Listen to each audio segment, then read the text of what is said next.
Iniciou a gravação. Olha, gente, eu não pode ser bom dia, pode ser boa tarde, pode ser boa noite, depende do horário que vocês estão aí nos escutando, né. Então hoje a gente vai ter uma oportunidade muito legal. Como vocês sabem, um grupo de pesquisa, política e tributação, vem tentando estabelecer alianças com várias instituições, institutos advogados de Pernambuco. Telefonei para o doutor Francisco Queiroz para que ele, com a grande Travou experiência agora. que ele tem. Travou? Eu estou escutando vocês normal. Travou Tá. sua imagem agora. Perfeito, agora deu. Então então é isso, quer dizer, a gente tem alguns percalços, né, de internet, mas a última, live que a gente fez com o Joaquim, 3.000 visualizações, realmente Joaquim arrebentou, né, foi uma coisa muito legal, não é, tem uma gama de conhecimento muito grande, inclusive no que diz respeito à distribuição desses vídeos, né, pedi a Joaquim: "Olha, Joaquim, ajuda a gente, porque você é um craque de distribuição além do conteúdo". Obrigado. 3.000 visualizações, e crescendo, né. Então é isso, É, acho que o grupo de pesquisa política e tributação só funciona se tiver esses links, agora com o doutor Francisco Queiroz, com o IAP, com o pessoal de Portugal, com basicamente meu orientador também, Diogo Leite de Campos, Joaquim Lustosa agora nessa posição de nos ajudar demais. Olha bem, a gente vai e, conversar, vou passar imediatamente a palavra para Joaquim, mas só lembrando, a gente vai conversar sobre 50 anos de prática acadêmica do doutor Francisco Queiroz, é muito tempo. Lembrando que agora a gente está na verdadeira transformação, uma verdadeira transformação de paradigmas, né? Com a inteligência artificial entrando no Poder Judiciário, com a figura dos prompts, das bases de dados, do FIRAC, não é? É verdade também que, infelizmente, a inteligência artificial às vezes ainda inventa números de portarias, resoluções, então não dá para deixar a inteligência artificial solta. Mas já falei demais. Joaquim, obrigado por você estar obrigado aqui também. presente. Professor Francisco, obrigado por estar aqui presente. Cada um de vocês que Prazer não. muito obrigado. Cada um de vocês que estão aqui presentes, muito obrigado. A gente está fazendo a gravação, começamos há pouco, e a palavra com Joaquim, recordista. É, Recordista. recordista. O Marcelo fez 5.000, você já está com 3.000, mas Marcelo fez em 8 anos. Marcelo. Marcelo Qual foi o Neves. mais? Marcelo Marcelo Neves tem Neves. 8 anos. Eu tô com. A gente gravou semana passada, tá com quase 3.000 visualizações. É impressionante, que coisa boa. Então, hoje é um momento imperdível, falar sobre 50 anos de prática, não apenas ex-presidente do Tribunal Regional Federal da 5ª Região, professor titular da Faculdade de Direito do Recife, diretor da Faculdade de Direito do Recife, né, Joaquim? Você, com É, a palavra, apresenta o nosso convidado. obrigado. Me apresentar aqui é um pessoal, é um grande amigo, né? A presença dos acompanhantes aqui, da audiência aqui, é que prova a importância do nosso convidado de hoje. Primeiro, eu quero agradecer ao doutor Hélio o convite de estar podendo participar dessa aliança, desse grupo de pesquisa, né? Fizemos semana passada uma apresentação e eu convidei o professor Francisco Queiroz para participar conosco. O professor Francisco Queiroz além de ser um grande amigo, foi nosso colega, né? Ele da Justiça Federal, desembargador federal aposentado. Doutor Francisco foi juiz do trabalho, foi juiz federal da 5ª Vara Federal. Eu conheci como juiz da 5ª Vara Federal da Seção Judiciária de Pernambuco. Eu era procurador da Fazenda Nacional. O doutor Francisco era o juiz da 5ª Vara. Logo em seguida, no ano 2000, ele foi promovido pelo critério de antiguidade a juiz do Tribunal Regional Federal da 5ª Região. E no tribunal ocupou os cargos de corregedor por 2 anos, pelo biênio de 2001, 2003, e em seguida foi no biênio 2007, 2008, se eu não me engano, o doutor Francisco me corrija depois, foi presidente do Tribunal Regional Federal da 5ª Região. Doutor Francisco é pai de Bruno e de Arthur Osmar, que são todos 2 bacharéis, um advogado, o outro bacharel, grandes amigos. Foi ainda professor da Faculdade de Direito, foi meu professor de Direito Administrativo e Econômico, no ano de 1992. Na faculdade ocupou diversas funções, foi chefe de departamento, foi diretor da faculdade por 4 anos, recentemente entregou o mandato, aliás, por 8 anos, né, professor Francisco? Por 4 mais 8 4 anos. foram 8 anos, diretor da nossa faculdade de Direito, foi professor titular, porque hoje o doutor Francisco é aposentado, aposentado hoje, está completando 1 mês e 2 dias da aposentadoria do Dr. Francisco. Então, essa live é também para escutar e também para comemorar e para celebrar essa trajetória acadêmica. O Dr. Francisco tem 46 anos de docência na Faculdade de Direito do Recife, que juntamente com a Faculdade de Direito do Largo São Francisco em São Paulo são as duas faculdades de direito mais antigas do Brasil. E dos 197 anos da faculdade, 46, o Dr. Francisco foi professor, ou seja, quase 1/4 do tempo de vida da Faculdade de Direito. E lá galgou todas as posições, saindo como professor titular e professor de gerações da faculdade, inclusive a minha. Sempre foi um grande incentivador dos estudos dos alunos, dos concursos, e a vida foi muito grata comigo, porque eu fui colega dele na Faculdade de Direito e na Justiça Federal. E eu não vou falar mais nada, passar a palavra para ele e agradecer a presença dele aqui conosco no dia de hoje, para falar do tema do direito administrativo na atualidade e as perspectivas para o futuro. Então, Francisco, a palavra é toda sua. Inicialmente, não sei se estão me ouvindo bem, eu agradeço o convite do professor e doutor Hélio Ourem, pessoa que conheço desde os bancos de faculdade, desde os vários concursos que participou e foi bem sucedido como consultor jurídico do Estado, foi procurador do Estado, juiz federal, e tem se dedica a essa atividade importantíssima ao lado da academia no sentido estrito, mas essa atividade que nós estamos participando hoje, que ele vem mantendo há muitos anos, que é exatamente de agregar pessoas para divulgar conhecimento científico. Eu acho uma atividade excepcional e o parabenizo. E parabenizo também o doutor Joaquim Lustosa, que conheci também como aluno da faculdade, quando fez concurso para técnico do Tesouro Nacional, depois procurador da Fazenda Nacional, teve uma trajetória grande naquela instituição, onde foi, inclusive, o procurador-chefe da unidade aqui no nosso estado.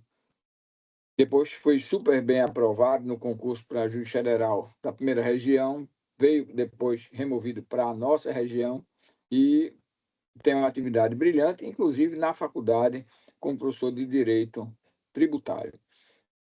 Eu fiquei muito grato com esse convite, porque esse convite, para mim, serviu para fazer um resumo daquilo que tem sido o estudo do direito administrativo e minha trajetória acadêmica também, combinada com a profissional, nesses tantos anos de atividade que corresponde a um período de agudas transformações do direito administrativo.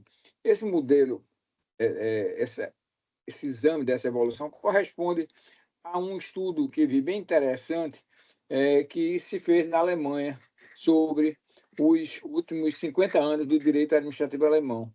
Aqui eu reduzi um pouco, basicamente o que eu vou falar é sobre a administração pública nas últimas décadas, sobretudo no pós-Constituição de 88. Antes, faço uma pequena reflexão sobre o antes de 88, não sem recuar demais, senão a gente não tem como limitar o tempo. As primeiras grandes modificações na nossa estrutura de administração, eu fixo como termo inicial a reforma dos anos 30, no período Vargas, quando nós tivemos um processo de descentralização com o surgimento das figuras das autarquias. E aqui é interessante que o que parece muito novo nem é tanto. Se nós pegarmos os autores dos anos 30, por exemplo, o Francisco Campos, que foi durante muito tempo o grande jurista do governo Vargas, vocês vão ver o Temístocles Brandão Cavalcante, a disputa em termos de estrutura de administração pública autônoma que se imaginava com a opção entre as figuras das autarquias, também chamada de institutos públicos no modelo europeu, sobretudo Itália, Portugal com o Instituto do Azeite e do Vinho, que inspirou o nosso Instituto do Açúcar e do Álcool, e o IBC, e o modelo das agências americanas. Isso viria, muito depois no Brasil, a fazer ingressar no modelo brasileiro a agência, e equivocadamente como se fosse uma espécie de autarquia. Mas tudo bem. Nós tivemos, no pós-anos 30, um processo de ampliação do Estado interventor, não só o Estado disciplinador das atividades econômicas relevantes, como o caso do IAA, o caso do IBC, como o Estado também exercendo atividades empresariais. É curioso que utilizava-se na época, talvez ainda por incipiência de forma, a figura autárquica. Se vocês observarem, hoje extinta, lamentavelmente, porque seria importantíssima, Lloyd Brasileiro, a Costeira, que eram as duas empresas no sentido de atividade empresarial, responsável pela pequena cabotagem, grande cabotagem e navegação de longo curso, eram estatais autárquicas. Se vocês observarem, a Siderúrgica Nacional, quando ela surge como autarquia. Esse modelo foi se expandindo, e só no final dos anos 50 é que nós tivemos a quebra desse paradigma com o surgimento ou desenvolvimento das empresas estatais, o que fez com que autarquias, que se chamava autarquias empresariais, fossem extintas, fazendo surgir no seu lugar empresas submetidas à regra de direito privado, embora fossem sob controle do Estado. Exemplo grande do que foi a maior empresa brasileira da sua época, a Rede Ferroviária Federal S.A., criada em 1957, e tantas outras. Nós tivemos uma expansão muito grande desse modelo do Estado agente da atividade, e outro dia, um aluno disse: professor, não dá para entender como é que o regime pós-64 era um regime à direita, mas era estatizante. Isso, olha, tem coisas que a economia é quem explica. E se você for observar os estudos de economia dos anos 60, você vai verificar que nós tínhamos um momento de grande disponibilidade de recursos financeiros no mercado internacional. E uma das maneiras mais seguras para esses investidores era que o investimento fosse feitos em empresas de estados periféricos. O que aconteceu com a implantação da chamada reforma administrativa do Decreto-Lei 200, alterado depois pelo Decreto-Lei 900, foi muito similar ao que aconteceu na Argentina. Se vocês pegarem um livro, por exemplo, do Dromi, ou Dromi, como queiram, chamado Direito Administrativo Econômico, uma obra em 2 volumes, onde ele fala sobre a implantação da reforma administrativa lá nos anos 60 na Argentina, ela é muito similar à brasileira. A única diferença é que lá se permitia sociedade de economia mista com Estado majoritário e minoritário. No resto, era basicamente a mesma coisa. E assim nós crescemos, assim nós seguimos, até que veio a Constituição de 88. A Constituição de 88, eu diria que é uma Constituição romântica, muito enfronhada ou muito repleta de princípios, de direitos, e muito pouca aplicação. Para se ter uma ideia disso, basta que alguém pegue o artigo 170 da Constituição, onde tem os princípios da ordem econômica, e vai observar redução das desigualdades regionais e setoriais, proteção do meio ambiente, e toda aquela proteção do pleno emprego, e vai observar todos aqueles princípios que estão elencados no 170. O único daqueles princípios que efetivamente ganhou maior efetividade foi da defesa do consumidor, com o Código de Proteção e Defesa do Consumidor, que viria no início dos anos 90. Quando a gente olha as queimadas no Mato Grosso, no Amazonas, a deterioração das áreas rurais, o desrespeito com zonas de preservação, e a gente pergunta, cadê a legislação ambiental? E aí eu vou me recordar, doutor Hélio, doutor Joaquim, de um evento que eu participei há muitos anos atrás, organizado pelo Conselho da Justiça Federal, foi em Manaus, sobre direito ambiental. É uma matéria que eu gosto, apesar de acho que eu nunca escrevi nada sobre direito ambiental. E eu participei de uma mesa com um professor americano que passou mais ou menos um ano pesquisando sobre violação do meio ambiente no Brasil. E depois de ele fazer a exposição, um colega nosso, desses mais novos, muito leitor, mas pouco vivido, vai ao professor com a seguinte pergunta: o senhor reconhece que a legislação brasileira de proteção ao meio ambiente é bem melhor do que a norte-americana, federal e dos estados? E o professor foi muito franco. Eu reconheço. Agora, reconheço também, pelo que verifiquei, um estado com o tamanho do Amazonas tinha no IBAMA 17 fiscais, dos quais 12 funcionando na sede da entidade em Manaus. Na região do Alto Amazonas não tinha nenhum. No meio da floresta não tinha nenhum. Nas pequenas comunidades não tinha nenhum. Então, tinha-se muita norma e pouca efetividade, que é um retrato de hoje. Eu, semana passada, participei de uma breve discussão sobre os problemas das agências reguladoras brasileiras. E, por exemplo, o IBAMA, a agência de mineração, são repletas de processos de licenciamento, alguns se arrastando há vários anos. E ele disse, é porque eles estão cheios de problemas? Não, é porque eles estão numa fila que não anda, porque o número de servidores destinados a essas entidades foi depauperado nos últimos anos e não acompanhou a necessidade que se tinha para modernizar o órgão. Nós temos inteligência artificial, uma série de coisas que vem surgindo, mas nem servidores aptos a bem cuidar da atividade regulatória nós temos. Mas muito bem.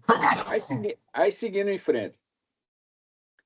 A Constituição de 88, uma Constituição sonhadora, tão cheia de princípios, são bonitos, razoabilidade, tanto os implícitos quanto os explícitos, mas eles têm uma densidade muito fluida. Tanto é assim que eu me lembro, uma coisa que eu fazia com meus alunos do doutorado, às vezes, é dizer, peguem alguns princípios constitucionais, por exemplo, razoabilidade, vão ao site do Supremo Tribunal Federal e baixem 20 acórdãos que invocam razoabilidade. E depois confrontem o núcleo duro da razoabilidade em cada um dessas decisões. É mais variável. Eu diria que os princípios terminam sendo como chiclete na boca de uma criança. Tanto serve para ir para o lado esquerdo, para o lado direito, para molar ou ficar nos dentes da frente. Não tem a efetividade que deveriam ter. Mas vamos seguindo. Nos anos 90, nós tivemos uma grande modificação na Constituição.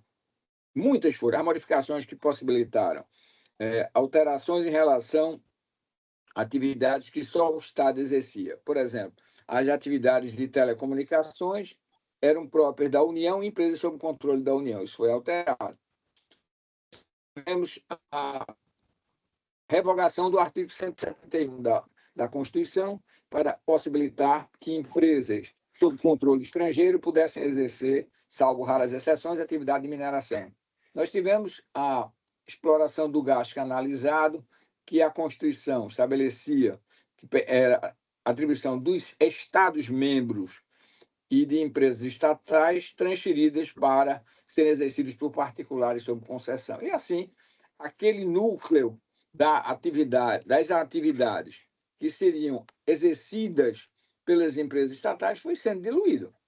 E adotando-se o modelo que é sempre indicado como o representante, ele é apenas o ator que aparecia, do Brescia Pereira, aquele projeto de reforma do Estado brasileiro, com a partição do Estado em 4 setores, e esse projeto alcançando, sobretudo, o 4º setor da produção de bens e serviços, quando se fez com que as empresas que eram estatais, mas não exerciam atividade própria por concessão, como era o caso da Companhia Vale do Rio Doce, tivesse seu controle societário alienado.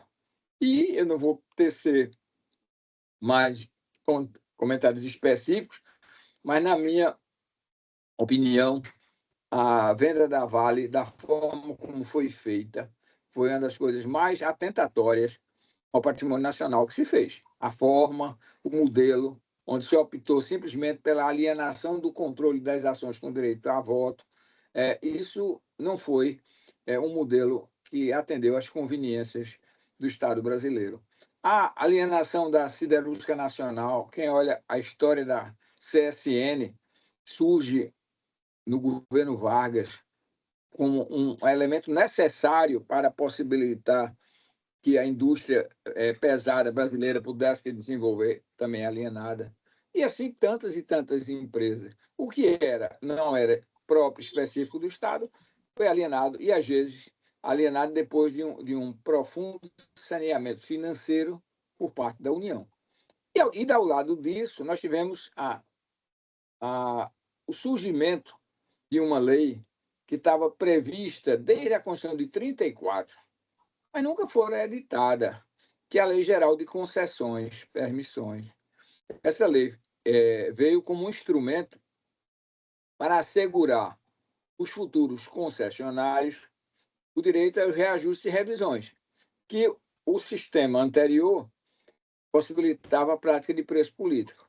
Então, eu diria que a lei de concessões, na minha concepção, é muito mais um estatuto de proteção do concessionário do que outra coisa, porque ela deveria ser para regular as relações do concedente e do concessionário e proteger o consumidor. Se verificar, a Lei 89 e 87, ela só tem um dispositivo que trata do consumidor, e em passar, e mais nada. Muito bem.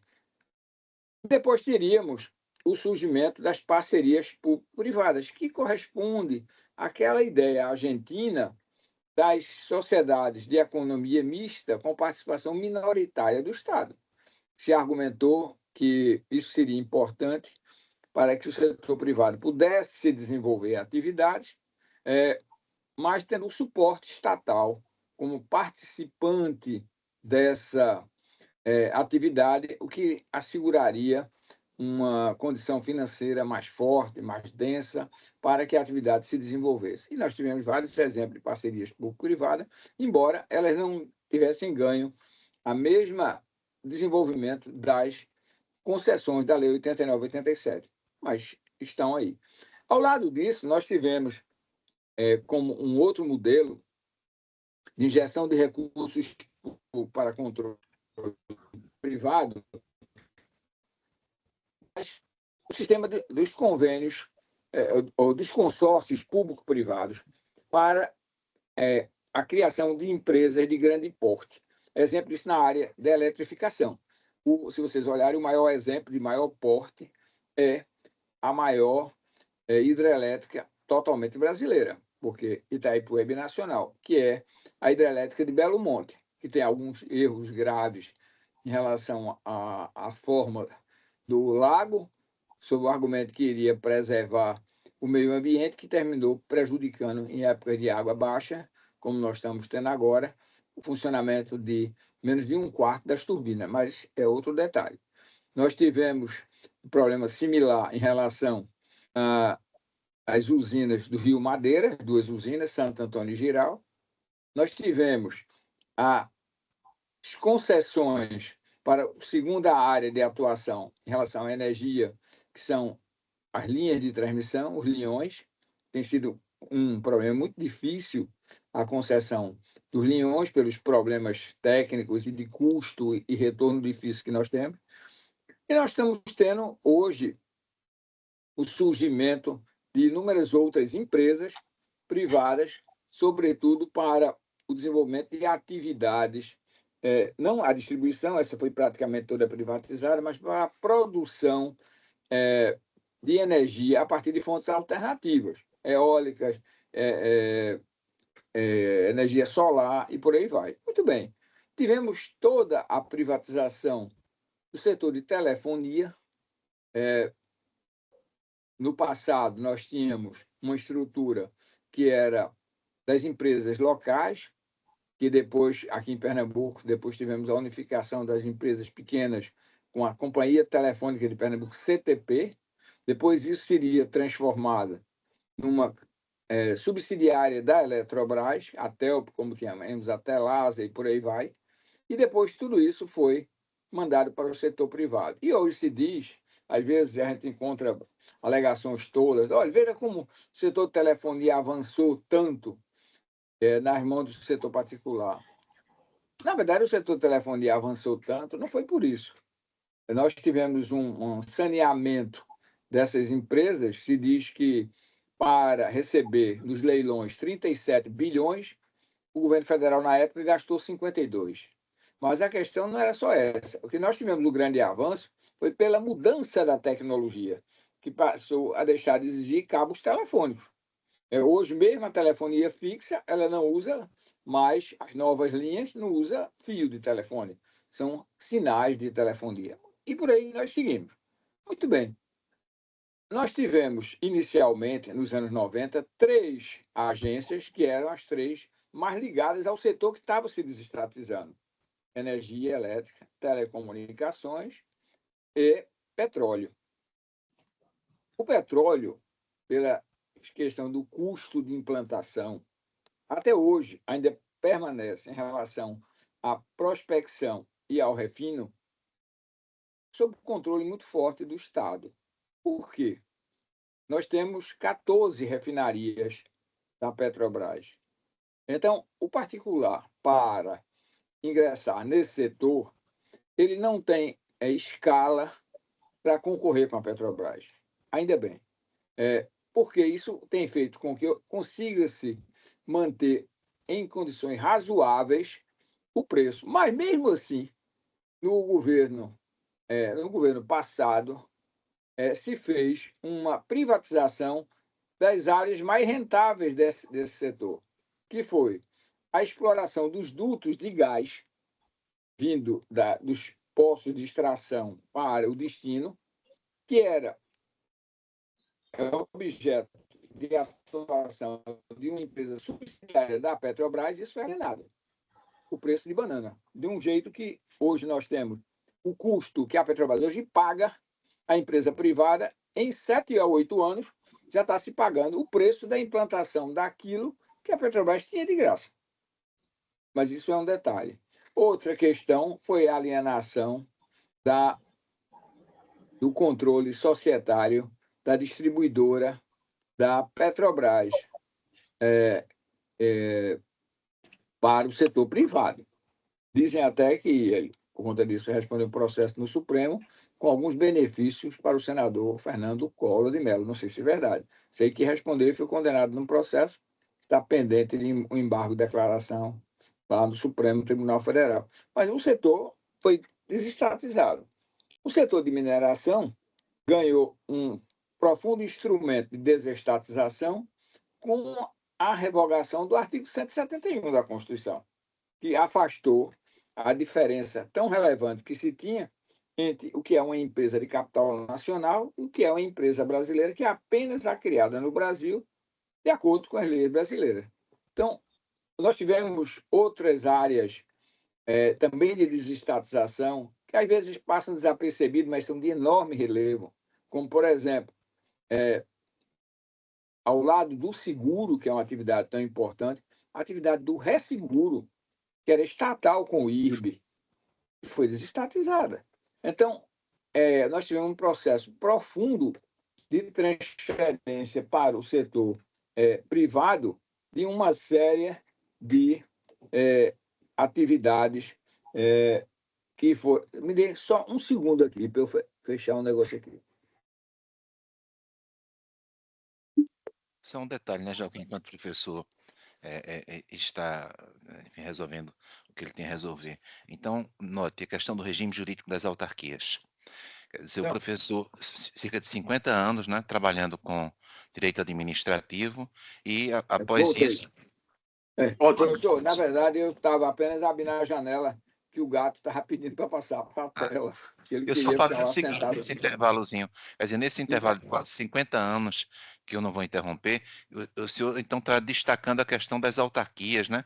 O regime jurídico das autarquias. Vamos chegar numa pior. Nós vamos chegar... hoje nós temos basicamente 11 agências reguladoras Qual é a grande característica desses entes reguladores? É a hipotética autonomia que tem face ao poder central pelo fato do mandato dos dirigentes, nomeados após confirmação pelo Senado da República, com base no artigo 52 da Constituição, e terem mandato fixo. Isso aí é outra etapa importante do processo de desmonte do poder executivo. Nós passamos a ter uma enorme dependência do Senado da República. O Senado da República, hoje, e que tem uma postura altamente criticável em relação ao exercício das competências do artigo 52. Observe, por exemplo, o Senado americano tem competência similar, até nos antecedeu, inclusive em relação aos membros da Suprema Corte. E o Senado americano, por muitas e muitas vezes, deixou de aprovar indicações de membros para a Suprema Corte. Inclusive, tem uma doutrina que se chama no Estado de cortesia do Senado. O que é isso? Verificando que o candidato não será aprovado, avisa-se a ele e ele desiste. No caso brasileiro, só para abrir um parênteses, os únicos casos que nós temos de rejeição pelo Senado da República de indicações para o Supremo Tribunal Federal foram em um só governo, em um só ano, passe a um só presidente, que foi o ditador mais cruel que nós tivemos, Floriano Peixoto. Então, em função de fortes embates dele com o Congresso Nacional, o Senado rejeitou, primeiro, o nome do Barata Ribeiro. É interessante a gente lembrar que, na vigência da Carta de 1891, o indivíduo era nomeado e o Senado ratificava.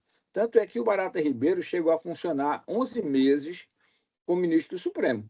E o curioso é que, sendo médico sanitarista, tem lá na biblioteca da Faculdade de Direito 2 livros que alguém escreveu para o ilustre professor, um deles chamado Dos Agravos nos Tribunais. Óbvio que não foi ele que escreveu, mas está lá como dele para provar que ele era um indivíduo de notável saber na área jurídica.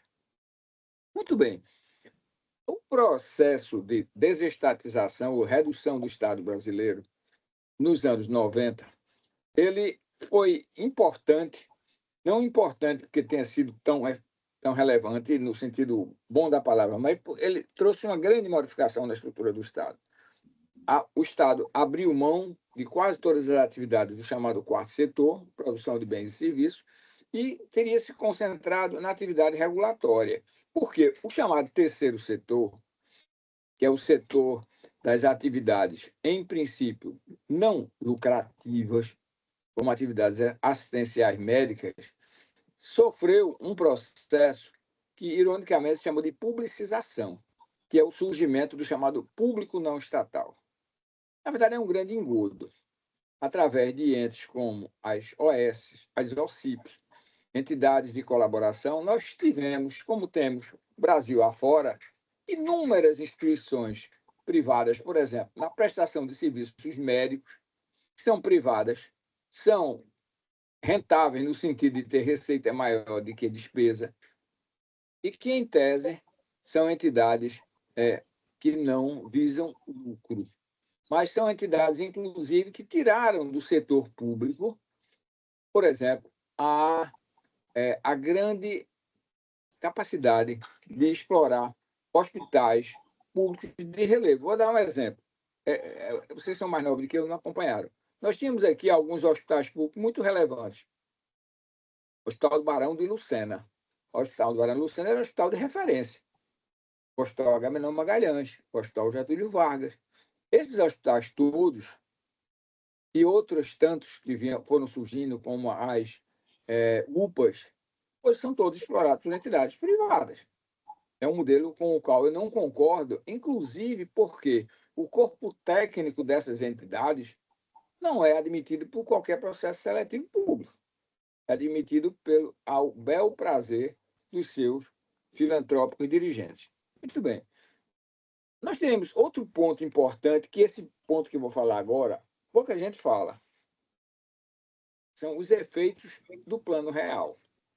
todas as pessoas dizem, enaltecem o Plano Real, que vem lá do final do governo de Itamar Franco e deu muita visibilidade para Fernando Henrique Cardoso, como uma grande ovo de Colombo que foi responsável por fazer com que nós saíssemos de uma inflação galopante e chegássemos milagrosamente a uma inflação praticamente inexistente ou bem pequena.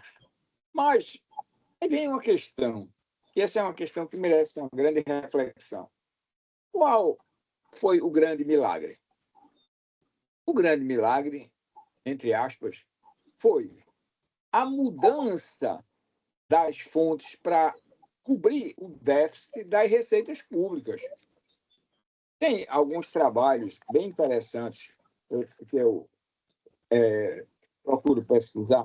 Tem uma dissertação, eu estava aqui tentando localizar onde é que ela estava, uma dissertação de mestrado da Fundação Getúlio Vargas, com o seguinte nome: o Plano Real e o Crescimento da Dívida Pública no Brasil, de um mestrando, hoje já é doutor, Fábio Pereira dos Santos, foi do ano 2000, onde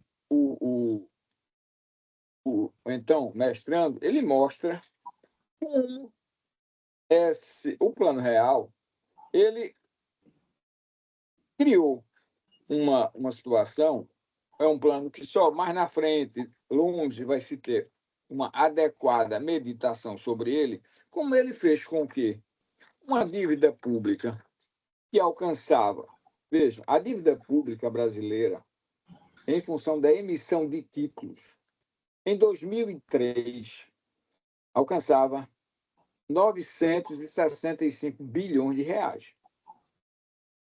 A dívida pública, agora, em agosto deste ano, alcança 7 trilhões. 7 vezes mais nesse período. E a receita nossa, ela, digamos assim, a receita orçamentária, ela andou muito menos. Toda essa diferença foi sendo coberta por títulos, coberta por títulos, coberta por títulos. Era o indivíduo que devia, não tinha como pagar, então vinha, emitia títulos. E por que é que esses títulos eram comprados? Porque o juro que se oferta é um juro alto. Em tese, compensa o risco. O indivíduo tem uma situação onde o título emitido tem um juro real de mais de 6% sobre a inflação. Não tem nenhum lugar do mundo que tenha esse título, nem o da Turquia, nem o da Rússia. O nosso. Hoje, não sei se vocês assistiram à audiência no Senado da República do indicado para a presidência do Banco Central. E um dos aspectos que ele fala, inclusive na indagação bem digamos assim, cuidadosa, de um senador muito antigo, ex-governador de Santa Catarina, Espiridião Amin, ele mostrando nenhum país do mundo, nos últimos 20 anos, pagou juros reais acima da média dos demais países. O Brasil pagou mais de 1 trilhão acima do que deveria pagar. Mas isso faz com que o Estado tem risco de calote, mas é um risco médio. Como ele oferece mais juros, eu compro. E aí eu tenho, hoje, com essa média que nós estamos ofertando, um gradativo endividamento, ao ponto. Eu gosto muito de trabalhar com uma coisa que as pessoas da área jurídica não gostam muito, que é com dados. E um dos dados mais interessantes sobre isso é a publicação, que é obrigatória, que é o relatório da dívida pública federal. No relatório mensal, agora de agosto, mostra que o estoque da dívida nossa é 7 trilhões e 35 bilhões. Apliquem sobre isso 11%, significa que, ao final de um ano, temos um acréscimo de pelo menos 700 bilhões. Se nós observarmos 700 bilhões ao final de um ano, nós não temos nenhuma condição de pagar. Nós estamos emitindo, estamos rolando, vai chegar. Eu não tenho dúvida de que nós vamos chegar a uma situação de não poder pagar. Aqui, nesse texto do relatório mensal, ele diz: o custo médio acumulado nos últimos 12 meses da dívida pública federal é de 11,08%. Ou seja, os 7 trilhões, daqui a um ano, serão 7 trilhões e 800 bilhões. 800 milhões, nós não temos folga para pagar nada. Nós não temos folga para cobrir, então teremos sempre que emitir títulos. E o detalhe, onde mostra como a situação é dantesca, é quando a gente vai observar isso com as verbas dos nossos ministérios. As verbas dos nossos ministérios, por exemplo, o Ministério do Meio Ambiente. Em um ano, a verba de investimento do Ministério do Meio Ambiente não chega a 100 bilhões. 100 bilhões. Ou seja, são dezenas e dezenas de vezes menor do que o que nós estamos pagando em relação a esses juros. Esse é um dos grandes problemas da administração brasileira. A administração brasileira está quebrada. Agora vamos sair um pouco dessa triste realidade para falar de outras. Esse desmantelo tem levado a uma fragilidade do executivo, tem modificado o perfil tradicional do regime presidencialista e feito com que o governo, como governo de coalizão, esteja dividido com mais de 3 dezenas de ministérios, o que faz com que não haja a menor viabilidade de grandes programas em área nenhuma. Esse é um dado. O segundo dado é que é muito importante, entra muito aí na área do doutor Hélio e do doutor Joaquim, é uma grande aberração, que é a questão das emendas. Felizmente, tivemos recentemente uma decisão do ministro Flávio Dino que, pelo menos, vamos saber o destino da aplicação desses recursos. Porque as chamadas emendas PIX, no modo vulgar, eram destinação de recursos direto para os municípios que ingressavam na receita do município e não estavam no orçamento do município, que nem a Câmara observava, porque não era verba do Estado, do município, e nem o Poder Público Federal observava, porque era verba mandada sem destinação específica. Agora que está se entendendo que tem que ter um programa. Na verdade, essas emendas não deveriam existir. Eventuais emendas orçamentárias poderiam haver, não precisava ser feito, era do regime anterior a 88, que o orçamento era para ser aprovado ou não. Ou seja, não era para mexer. Mas o que está se fazendo hoje, nós temos um comprometimento de 90 e tal % da receita pública com despesas vinculadas. Quais são? Amortização, serviços e encargos da dívida pública, servidor público, previdência e outros encargos obrigatórios. O que resta de investimento é muito pouco. É um percentual irrisório em relação a essa obrigatoriedade de pagamento da dívida. E, mesmo assim, capturado pelo Congresso Nacional.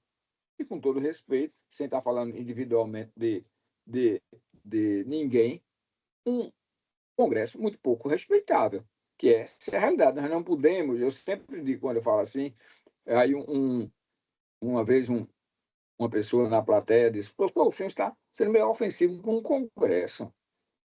Nós estamos falando em tese, acho que eu disse: não, companheiro, ninguém cuida de uma pneumonia grave dizendo que é uma gripezinha. Você cuida reconhecendo a gravidade do problema. A gravidade do problema qual é? É um conjunto de parlamentares que atuam para atender suas conveniências. Não estou nem falando daqueles que destinam recursos para receber o troco. Falando mesmo aqueles que destinam recursos sem nenhuma noção do interesse nacional para atender sua base política e para garantir sua reeleição. Esse é um problema. Então, nós estamos bem desestruturado. Agora, vamos seguir mais em frente. Outro problema das administrações brasileiras. E aí vamos cair na área de pessoal. Quando a Constituição foi aprovada e aprovou-se algo que é inusitado no mundo todo. Regime único de servidores. Sob a alegação que tanto faria o indivíduo ser pesquisador sobre os elementos históricos do período abolicionista, quando ser delegado da polícia ou agente de polícia é uma atividade de maior risco. Em qualquer país do mundo, as atividades estatais são catalogadas em relação ao regime jurídico pelo risco e pela proximidade do núcleo duro do Estado. Não porque o núcleo duro precise de ser apaniguados, mas porque o exercício daquela atividade exige maior proteção. Lembrem daquele delegado da Polícia Federal do Rio de Janeiro, que quando pretendeu apurar ações de um filho de um político importantíssimo da República, foi mandado para Manaus. Então, essa é uma realidade.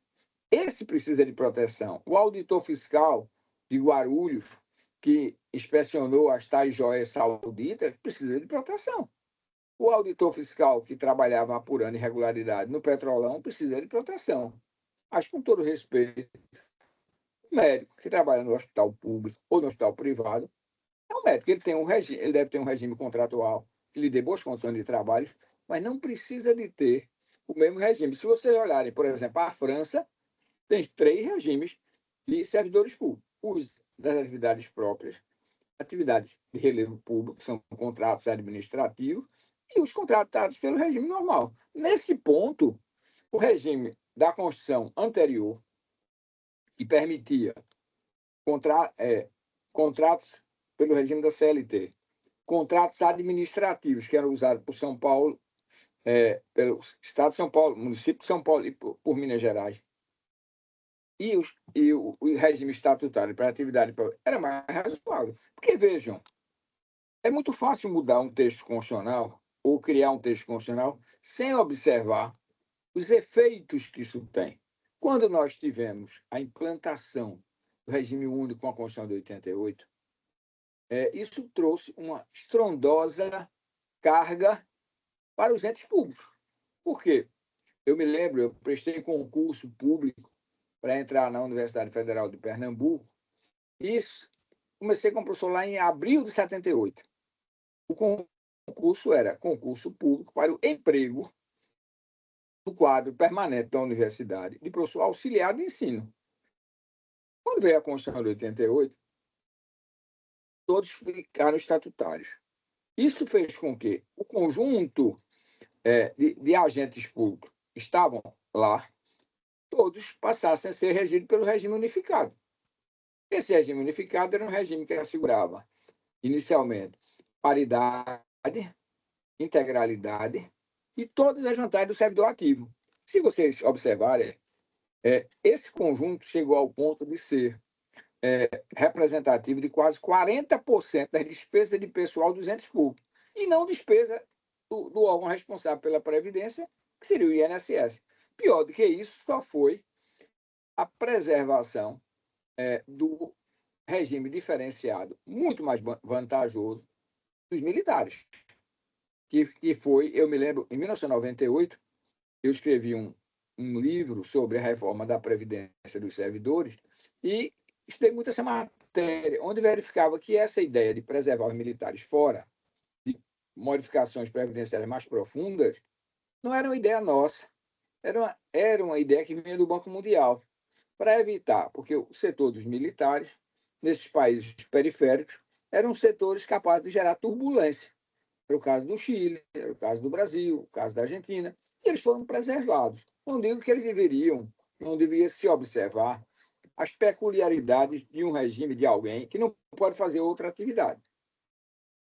No caso americano, militar e magistrados têm um regime diferenciado, por conta dessas restrições. Mas não precisava se ter um valor de contribuição previdenciária irrisório, que não tem nenhuma capacidade atuarial para corresponder corresponder às despesas futuras e estendendo a um conjunto de pensionistas que nenhum servidor, nem ninguém do regime geral da Previdência tem. Mas são coisas do Brasil.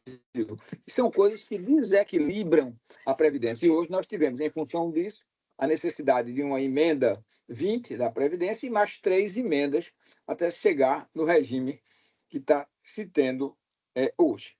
Aí agora vou falar um pouco, eu não sei o tempo que eu tenho, eu queria falar um pouco sobre uma O senhor tem modificação. mais 5 a 10 minutos. Pronto, uma modificação constitucional importante que está se pretendendo, que começou com a transformação do Banco Central em agência reguladora.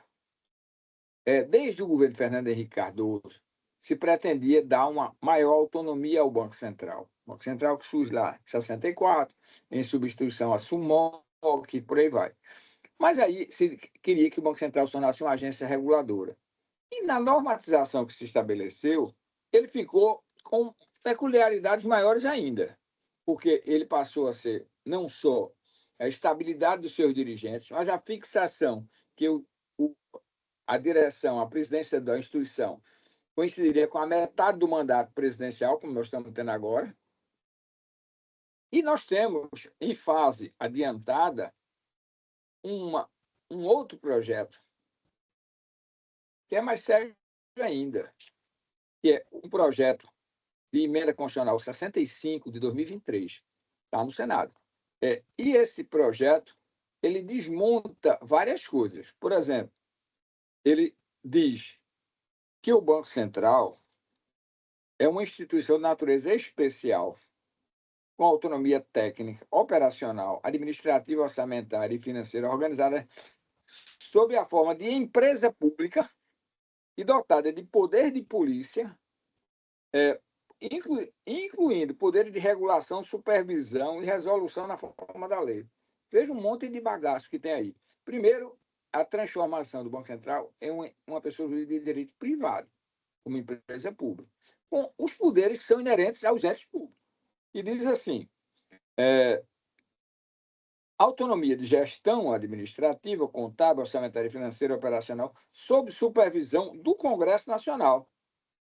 E diz mais que esta entidade deverá ter ausência de vinculação a ministério ou qualquer órgão da administração pública e de tutela ou subordinação hierárquica. Ou seja, vai ser um ente à margem da lei. O que ele poderá fazer, o que quiser, só subordinado ou só vinculado ao Congresso Nacional. Então, tira-se do Executivo. E o pior, o regime de pessoal desses servidores passa a ser um regime diferenciado. Já quebra também a ideia do regime único. Ou seja, vamos ter um regime especial só para os servidores do Banco Central, tutelados pelo Senado da República. Veja como essa coisa é curiosa. Quando tramitou, ou quando se tentou lá, no período de Fernando Henrique, a transformação do Banco Central em entidade autônoma, quem mais lutou por essa autonomia, que se dizia que era importante para reforçar os poderes do Banco Central, foram os tutelados pelo Banco Central. Os bancos e demais instituições financeiras, alguém vai dizer, como é que alguém vai imaginar que é alguém que é fiscalizado, ele quer reforçar o fiscalizador. Ele quer ter alguém que seja capaz de puni-lo com maior eficácia. É claro que isso é uma falácia. O que eles queriam, o que eles querem e vão conseguir é criar uma entidade que eles consigam tutelar. Porque eles conseguem tutelar? Porque o Senado da República é uma entidade tutelada. É uma entidade formalmente independente, mas que sofre fortíssima influência desses agentes financeiros. Então, os agentes financeiros que têm um poder enorme sobre o Senado da República estão conseguindo que o Senado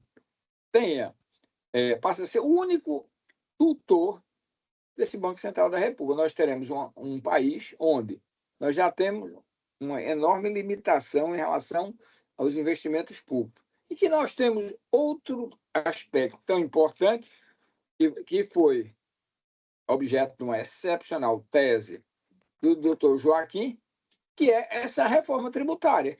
E veja, uma reforma tributária, isso é tudo um pacote só. É uma reforma tributária onde tira o poder dos estados em uma dita federação de serem indutores do desenvolvimento. Tudo vai depender da vontade do chefe maior da União. Então, acaba-se ou destrói-se ou mutila-se uma federação para criar uma federação extremamente frágil ou uma federação apenas formal. Retira-se o poder de indução dos estados, retira-se o poder da União em relação a essa instituição financeira e observa como o Brasil é. Vocês, não sei se acompanharam, agora, todo ano, nós temos o Plano Safra, que é muito importante para garantir aos grandes produtores rurais a redução dos custos da produção agrícola para a venda no mercado externo. Nós já temos uma modificação legislativa de vários anos atrás, onde 1/3 da receita adquirida por venda de produtos para fora podem ser mantidos no exterior e não integram a receita daqui. Isso já é um absurdo. Segundo absurdo é quem é que financia os insumos, o plantio, a colheita e a exportação? Os bancos oficiais, sobretudo o Banco do Brasil. O curioso, quando a gente observa o que é o Brasil, nós tivemos a comemoração da assinatura dos documentos referentes ao Plano Safra. Tem certas coisas simbólicas, não sei se observaram. A assinatura do Plano Safra, destinado aos micro e pequenos produtores rurais, que significou recursos para a casa de 1 milhão de produtores, representou mais ou menos 20% da receita do Plano Safra.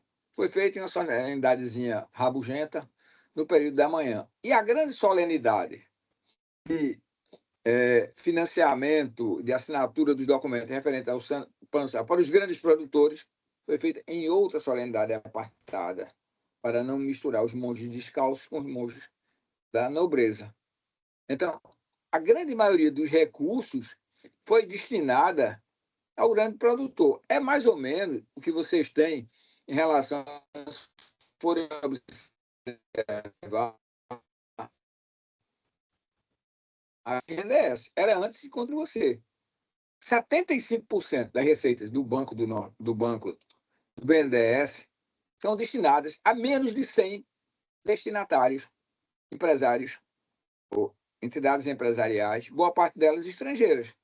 E minguados 20 e poucos por cento são destinados a 30 mil pequenos empresários. Aí vem, cadê o artigo 170 da Constituição, quem fala em redução de desigualdades?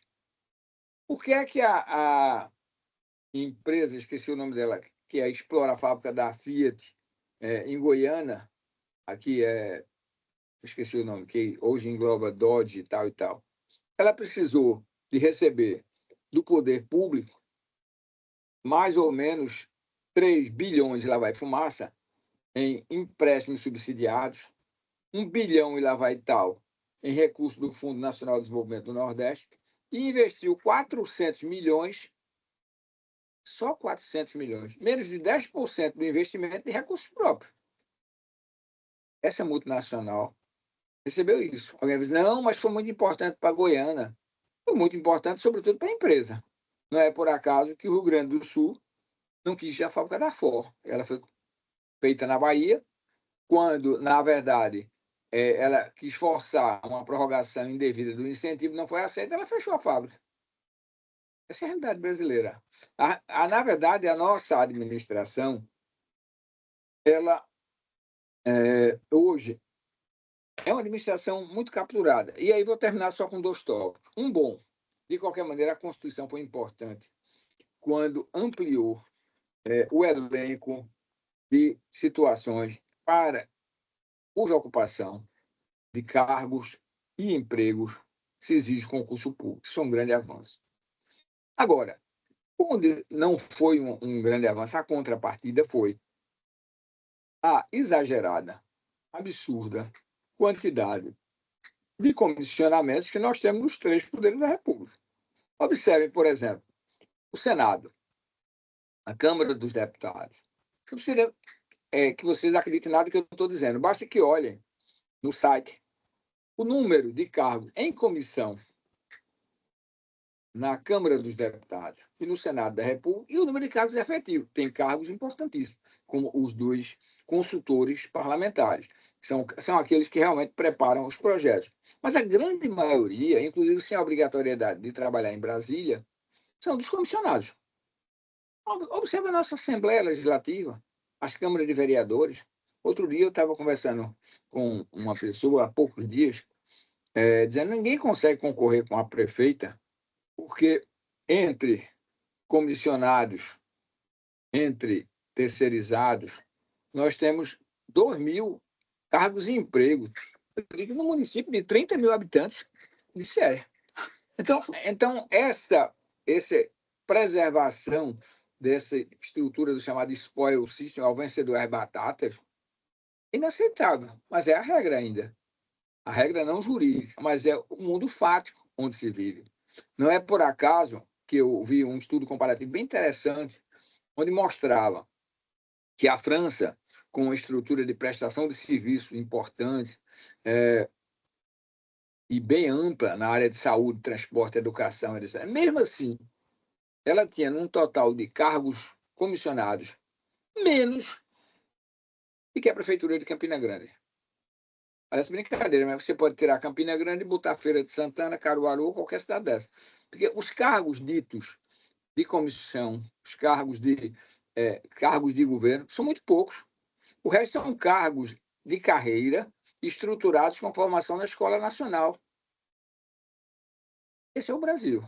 Então, essa é a administração que nós precisamos rever. Nós temos momentos que parece que avançamos e momentos de volta. Momentos que avançamos e momentos de volta. Nós estamos num momento difícil, onde se argumenta, olha, não é possível manter o nível de aposentadoria, tem que ser mais baixo.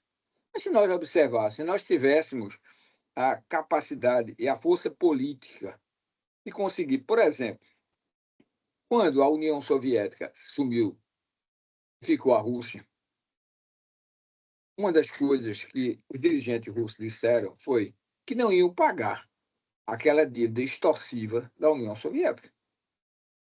Teria que fazer alguma negociação e a dívida ficou reduzida a muito pouco.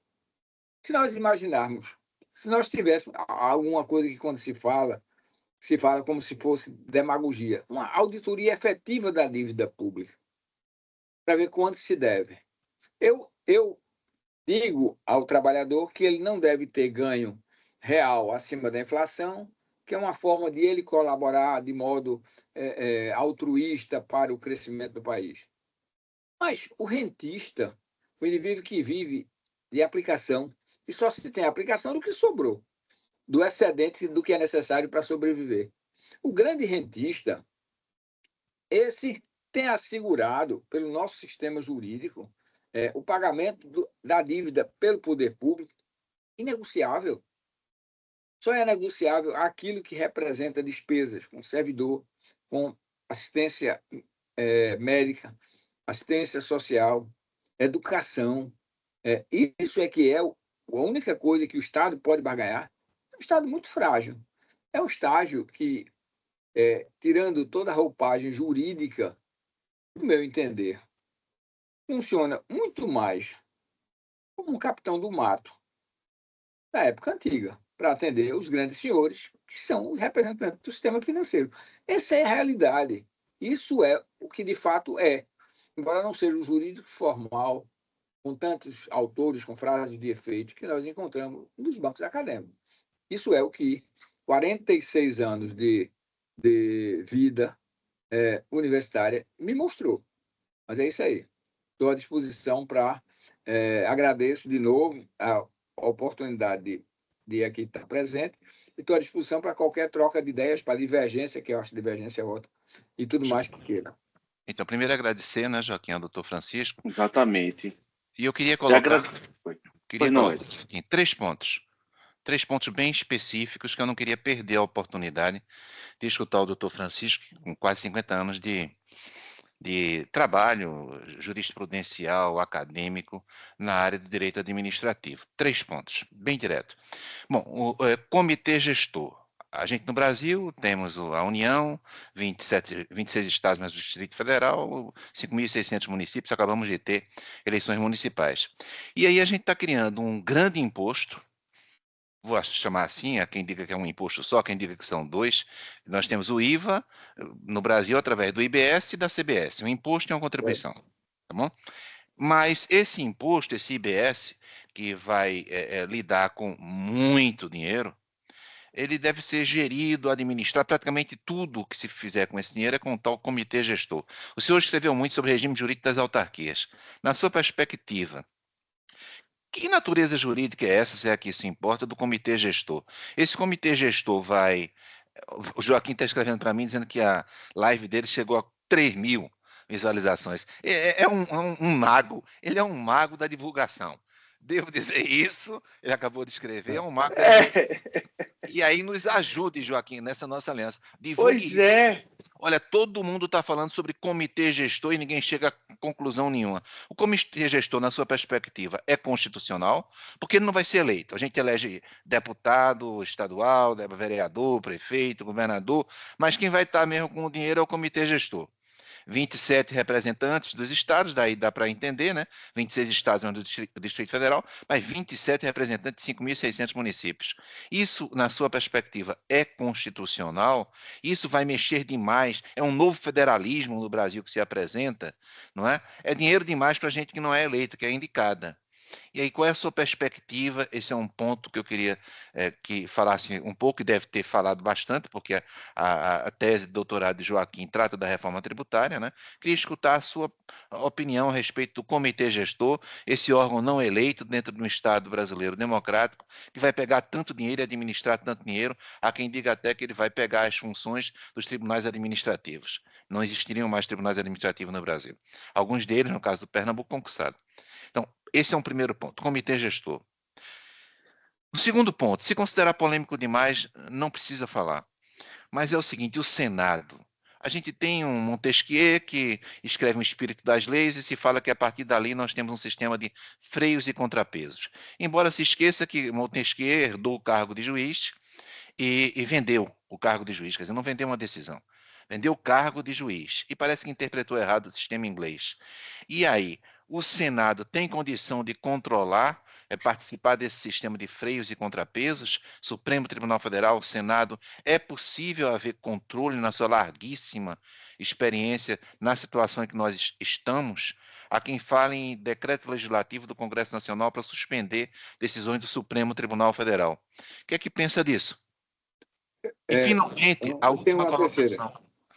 A última colocação que eu faço, em razão do tempo, é o seguinte: hoje nós estávamos na aula do mestrado e doutorado, e um dos assuntos que foi levantado, eu cheguei a levantar a questão do orçamento. Na Europa, quando se faz eleição, todo mundo só fica discutindo sobre orçamento.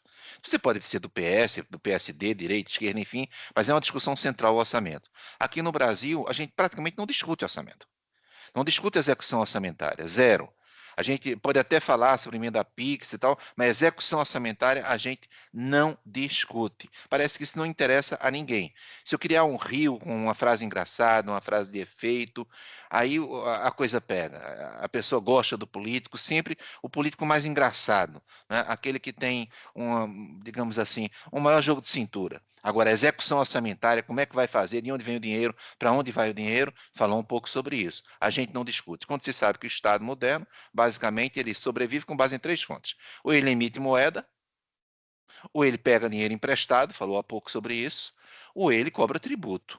Então, não tem muita fantasia. Eu queria que falasse sobre esses 3 pontos. A questão do orçamento no Brasil, a execução orçamentária, a total apatia da população brasileira sobre isso, também das universidades. Eu não conheço nenhuma tese sobre execução orçamentária. Tá bom? Outro ponto importante é a questão do Senado. Pode o Senado participar desse controle, freios, contrapesos, ou é impossível dentro do nosso sistema? E o comitê gestor? Todo mundo está falando sobre o comitê gestor. Me fale um pouquinho sobre isso. Bueno, Se não quiser falar sobre esses temas, se não, considera polêmico, pode falar? para mim está ótimo. Veja, eu vou começar seguindo a sua sequência. Em relação ao comitê gestor, o doutor Joaquim, inclusive, sabe que é a minha posição. Eu penso que isso, se o Supremo Tribunal Federal for decidir de modo isento para cumprir a Constituição e não por juízo de conveniências, que às vezes acontece, ele teria que considerar isso inconstitucional. Porque se nós temos um sistema federativo, onde eu pego e comparo isso, eu estava comparando isso com a estrutura da província e do império.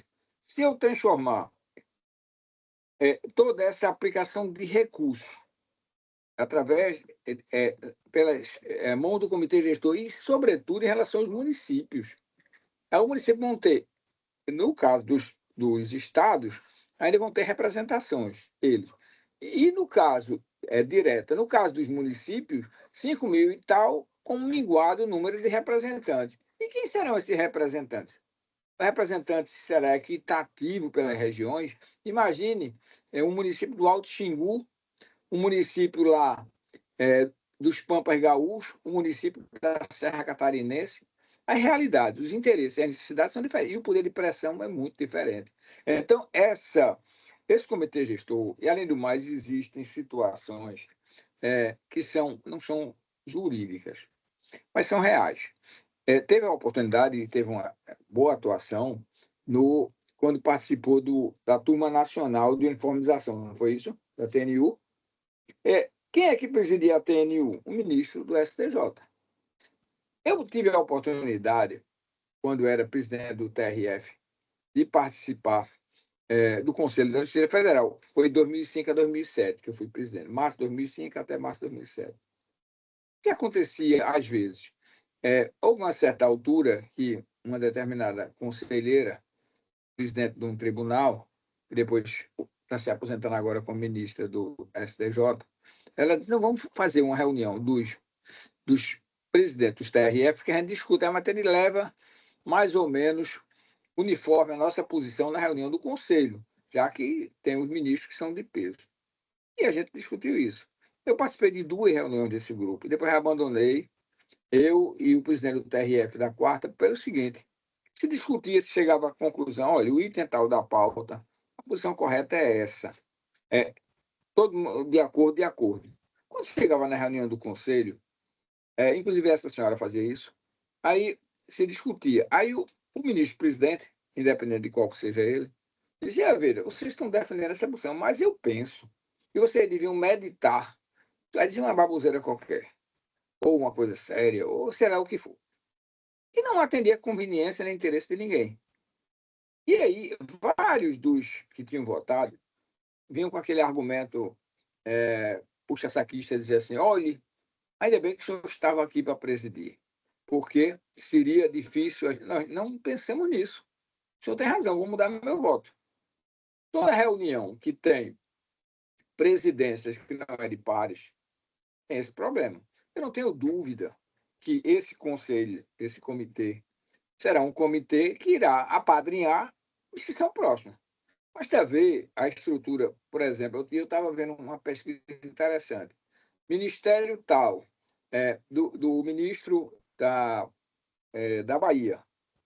Naquela sua área de atuação, a maioria das verbas proporcionalmente é para a Bahia.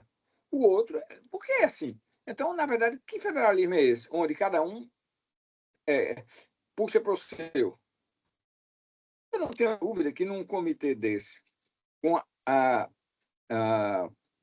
digamos, tutela da União e a força dos grandes estados, os estados mais pobres vão ficar mais frágeis ainda. Quer ver um exemplo disso? Está se discutindo e com muita ênfase a questão de escalonar melhor a dívida dos estados. Tal. Quais são os grandes devedores do Brasil? Rio Grande do Sul, Minas Gerais, São Paulo e Rio de Janeiro. Aí vai se escalonar. Como escalonar significa reduzir a receita, terá que se buscar outras fontes. O estado do Piauí, que é hoje o estado que não tem dívida, quer dizer, é o estado mais saneado, ele será prejudicado, porque ele não terá verba pública federal, como poderia ter, porque a verba pública minguou pela redução da receita com os acordos que se fez em Minas Gerais, São Paulo, Rio de Janeiro e Rio Grande do Sul. Pobre pagando pelo mais rico. Essa é a realidade, vai estar no comitê gestor. Eu penso que esse comitê gestor, se houver uma interpretação isenta, que não vai haver, teria que se reconhecer a inconstitucionalidade do comitê gestor. É a minha posição. A segunda posição... Só um detalhe, professor, é que Joaquim está escrevendo para mim, dizendo que vai precisar sair já já. Então, Joaquim, eu também queria escutar, porque eu sei que esse é um tema central sobre o comitê gestor, para aproveitar a presença de Joaquim. Exatamente, Joaquim. Você está escutando, Joaquim? Obrigado. Estou escutando, perfeito. Professor Francisco, o comitê gestor é de uma temeridade incrível, né? Como a gente vê aquilo ali, como vai sair. E tem outro detalhe que eu estou refletindo nos últimos dias, é o seguinte: o comitê gestor é do IBS, mas você tem o IBS que vai ser igual a CBS, que é a Contribuição sobre Bens e Serviços Federal, tá? Só que a CBS é da União. Isso. Então, no fundo, a gente está pensando que o comitê gestor vai ser desigual dentro do comitê gestor. Não, o comitê gestor vai ter que seguir o imposto da União, o tributo da União, que é a CBS, doutor Hélio. Então, na verdade, os estados, a gente pensa que a gente tem uma certa autonomia do comitê gestor, mas o próprio comitê gestor não vai ter autonomia. Isso. Entendeu, Hélio? Joaquim, eu coloquei exatamente para você fazer o contraponto, porque pelo que eu entendi, na tua tese, tu defendesse a constitucionalidade. Não, eu defendia, veja bem, eu defendia a constitucionalidade, certo, mas eu defendi uma perda de autonomia. Eu defendi que é uma evolução da federação. Agora, o doutor Francisco entendeu que é inconstitucional.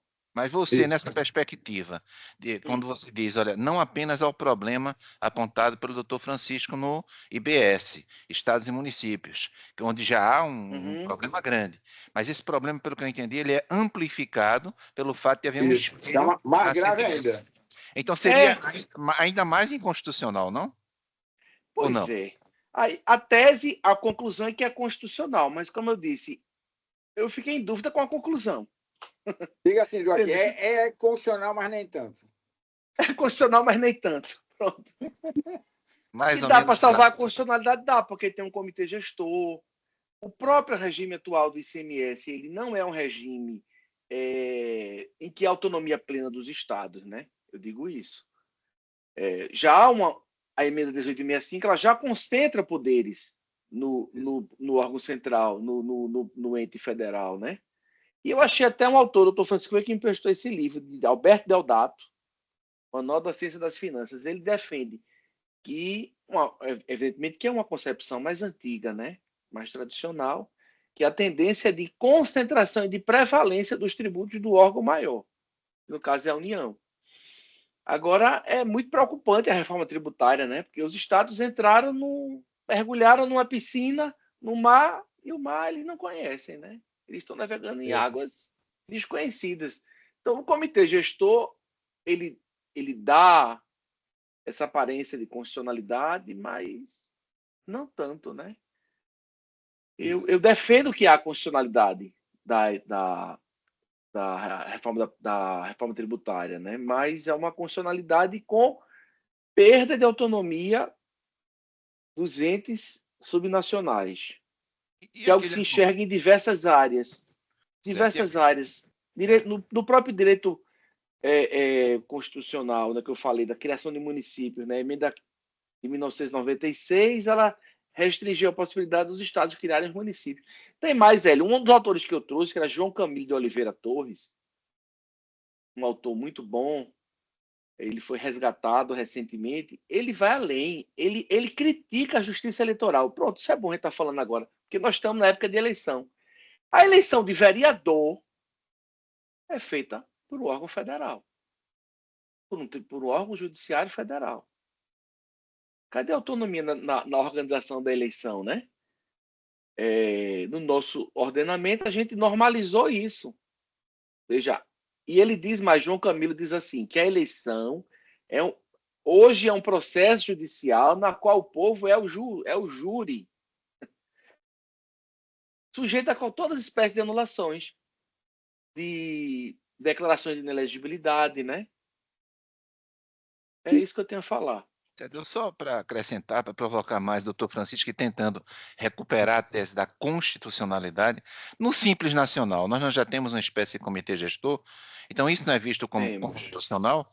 Por que então seria constitucional em relação ao Simples Nacional, em relação à pequena empresa, microempresa, e seria inconstitucional em relação aos demais?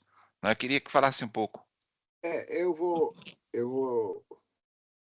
falar dizendo o seguinte: a questão do simples é uma regra excepcional. Na verdade, é em função, digamos assim, um mecanismo de estímulo para a questão, vai lá para o 170, redução das desigualdades, para possibilitar com que as empresas de pequeno porte ou de micro porte tenham condições de sobreviver.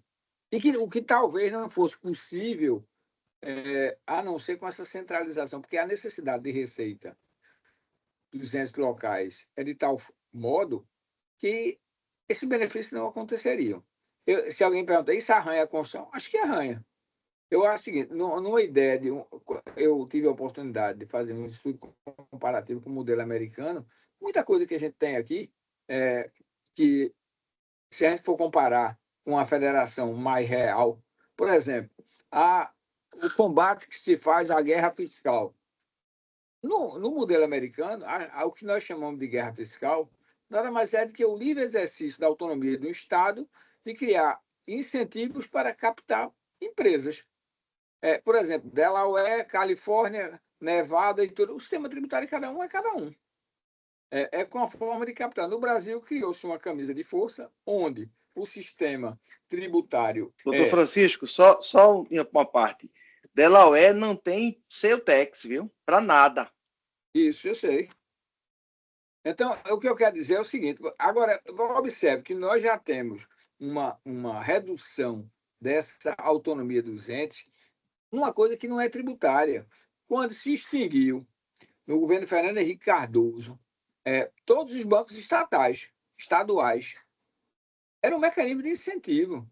Eu participei, na década de 70, eu era advogado, era o único advogado do Estado que examinava os processos de incentivos fiscais, que era o chamado dedução para investimento. Fazia-se, captava-se o 60% do valor do ICM, não tinha o S, e depositava-se em conta vinculada no Bandep, que tinha uma aplicação estabelecida pelo Estado, com vantagem, e depois aquilo revertia para o empreendimento. Isso acabou. Eu não tenho mais bancos estaduais, porque quais são os mecanismos de incentivo? São financeiros, são tributários e os chamados incentivos administrativos, como barreiras tipo fitossanitárias, etc. E tal. Se o Estado, membro, não tem condição de fixar nenhuma barreira, de criar nenhum incentivo, ele é apenas um beneficiário da boa vontade do poder público federal. Se ele, por acaso, for um Estado em que o seu governador e sua posição política for majoritariamente contrária aos que estão no governo federal, ele vai sofrer. E isso não é compatível com a ideia de federação. Essa é a minha opinião. E aí, continuamos com as duas outras questões. A questão do A orçamento outra é do Senado. acerca da questão do Senado. Veja, se alguém me perguntasse, e já me perguntaram, eu disse, na minha opinião, uma das instituições mais, não estou dizendo as pessoas, mas institucionalmente mais medíocres da nossa República é o Senado. Começa com a questão do artigo 52, começa com a questão de que o Senado ele funciona como um mecanismo de barganha, até para barrar certos avanços que tenta se construir na Câmara dos Deputados. Não, o Estado, o Senado é representativo dos estados e os parlamentares da Câmara Baixa são representantes. Isso é uma afirmativa um tanto quanto tola. Porque em mecanismo, por exemplo, com o norte-americano, existem estados que têm Senado estadual. A Califórnia tem Senado estadual. Eu conheci lá em Sacramento. Então, essa ideia é um tanto quanto, para mim, muito furada. Na verdade, é uma Câmara de contenção, o Senado. E eu acho que o Senado nosso, nesses anos todos, e toda a pesquisa que a gente faz histórica, ele não funcionou como mecanismo de controle adequado. Ele funciona, observe as nomeações dos dirigentes das agências sabatinas. Observe, por exemplo, hoje nós tivemos a sabatina do futuro presidente do Banco Central. A maioria dos senadores que falou não perguntou nada, só falou. Fez um discurso, falou sobre isso, que devia ser feito aquilo. Isso não é sabatina, isso é louvação. Então, eu já tive presente em sabatina de ministro do Tribunal Superior, onde os membros do Senado não perguntaram nada. Então, isso é sabatina. Sabatinar significa eu vou indagar e ouvir a resposta. E não fazer louvação às pessoas. O Senado é uma casa de louvação que não funciona de modo adequado. E aí fala, e o Supremo? Sem nenhum demérito para os membros do Supremo, o Supremo Tribunal Federal, constitucionalmente, seria uma casa com pessoas de notável saber jurídico e reputação ilibada. Eu não vou falar sobre a reputação de cada um. Mas nós temos vários exemplos de pessoas que têm saber jurídico médio, razoável, mas não notável saber jurídico. Se você, digamos, sem identificar, mandasse a pessoas do mundo jurídico, e, olha, escreva o nome aí de 50 juristas, só isso. Você veria que, em poucos e poucos casos, estaria indicado o nome de algum ministro do Supremo. Talvez o Barroso, talvez o Gilmar, com outras que pode ter, e poucos mais. Será que, com todo respeito, esse ministro que veio do Piauí, como é o nome dele? Cássio, é um bom rapaz, mas tem notável saber jurídico. Será que esse ministro, que era o advogado do presidente da República, um bom advogado, sem dúvida nenhuma, tem notável saber jurídico? O notável é uma adjetivação pesada. Não tem. A idade me possibilita falar francamente. Não tem. São pessoas de boa índole, são pessoas que têm um saber jurídico razoável. Notável é algo que destaca a pessoa daquele conjunto. Então, eu penso que quando o Supremo deixa de ter aquela característica que seria um requisito constitucional para que ali estivesse presente, isso é ruim. E quando você verifica, resolvem os ministros se reunir com representantes do Senado, do Congresso e representantes do Executivo para discutir certas posturas em relação à atuação de cada um, isso não é papel do Supremo, como nós tivemos há pouco tempo. Não me lembro qual foi a temática, mas era alguma coisa que fez um almoço para todo mundo estar sentado numa mesa discutindo. Isso é um almoço entre amigos, não é uma reunião institucional. E nem tem o Supremo Tribunal Federal de pré-acordar com nenhum poder o que ele vai controlar. E se aproximar demais, como em luta de boxe, quando o lutador segura o outro para ele não ter condição de bater. Eu acho que é errado. Eu acho que o Supremo, não é só o Senado que tem falhas, o Supremo também tem bastante falhas. E uma falha, eu acho que o Senado, o Supremo tem que ser preservado para ele não se fragilizar muito frente aos outros poderes. Mas, por exemplo, algo que tanto se fala, e nesse ponto o Congresso tem razão. A autonomia dos ministros do Supremo para a concessão de liminares individuais é muito limitado. A concessão de uma liminar individual ela deve ser para até que haja uma sessão. Por exemplo, estou dizendo que o ministro agiu certo ou agiu errado, mas você tem agora, por exemplo, a condenação de Collor de Mello. Está seguro por um embargo de declaração. Se o doutor Hélio, que é um excelente juiz, como o doutor Joaquim, ficasse um processo, 2 anos sem levar para julgamento, será que o CNJ ia puni-lo? Com certeza. Mas será que o ministro do Supremo vai sofrer ao menos uma reprimenda? Não. Então, o Supremo Tribunal Federal, às vezes, age politicamente na matéria que não poderia ser político, que é no exercício da sua função jurisdicional. Esse é o dado. E a outra questão que falou bem foi a questão da questão orçamentária. Infelizmente, o nível técnico dos nossos congressistas é ruim. Alguém dizia, mas o congressista não tem que ter nível técnico, ele tem que ter uma assessoria, porque ele é representante do povo, por aí vai. Esse discurso que é bem interessante. Mas ele devia ter uma preocupação sobre a execução orçamentária, e não só sobre as possibilidades de ele ter uma agilização na liberação da sua emenda. Muitas vezes parece que cada um está mais interessado em seu benefício de que no benefício da sociedade como um todo. Eu acho que os parlamentares agem muitas vezes nessa linha. Eu quero que o meu município lá do Alto, sei lá das quantas, receba o dinheiro. Se puder passar na frente dos outros, melhor ainda. Assim que tem funcionado. Então, quando eu tenho essa ideia de as pessoas brigando por essas emendas, e conseguiu-se agora, pelo menos, dizer que essas emendas têm que ser para ações prioritárias, e não pode ser usada para uma festa da padroeira, ou da padroeira e para um cantor de pagode, ou um cantor de funk, ou um cantor de música sertaneja, gastar R$ 1 milhão com dinheiro do município transferido de uma emenda PIX, como tem. Então, pelo menos, essa consciência deveria haver, mas é difícil. É difícil. Por quê? Infelizmente, doutor Hélio, eu vi um estudo interessante e triste, onde o indivíduo, acho que ele me lembro como é o nome dele, da UERJ, já faz pelo menos uns 10 anos, por isso que eu também não estou lembrando, onde ele levantava que a atribuição de desonestidade a um candidato não era algo considerado tão relevante pelo eleitor. Porque 80% dos eleitores, se tivesse a oportunidade de se beneficiar, fazia. Ou seja, nós temos um país difícil. É um país muito difícil. Esse é um problema que não é só nosso. Tem um livro argentino muito interessante chamado Um País à Margem da Lei. Acho que é Carlos Ninho o nome do autor.